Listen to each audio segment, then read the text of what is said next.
ನೀವು ಇಡೀ ಜಗತ್ತಿನಲ್ಲಿ ಎಂಥ imported UK, USA, Australia, Switzerland, America ಎಲ್ಲಿಂದನಾರು ನೀವು ಬ್ಲ್ಯಾಂಕೆಟ್ ತಂದು ಹೊದ್ಕೋಬೋದು. ಆದರೆ ಭಾರತದ ಕರ್ನಾಟಕದ ಹಾಲು ಮತ್ತು ಜನಾಂಗದ ಒಬ್ಬ ಕುರುಬ ತನ್ನ ಕೈಯಿಂದ ತನ್ನ ಬೆವರು ಬಸಿದು ನೇಯ್ದಂಥ ಈ ಕಂಬಳಿಯ ಮುಂದೆ ಸರಿಸಮಾನವಾಗಲಾರದು, ಎಂದಿಗೂ ಸರಿಸಮಾನವಾಗಲಾರದು. ಕರಿಯ ಕಂಬಳಿ ಗದ್ದಿಗೆ ಮಾಡಿ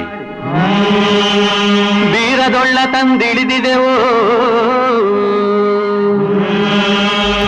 ನೋಡ್ರಿ, ಇದು ಹಾಲು ಮತ್ತು ಜನಾಂಗದ ಕುರುಬ ಜನಾಂಗದವರು ತಮ್ಮ ಕೈಯಿಂದ ಇದನ್ನ ನೇಯ್ದಂಥ ಕಂಬಳಿ.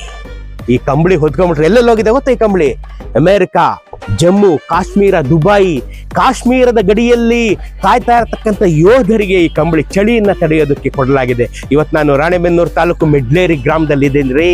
ಅಲ್ಲಿಂದ ಹೋಗುತ್ತೆ ಕಂಬಳಿಗಳು.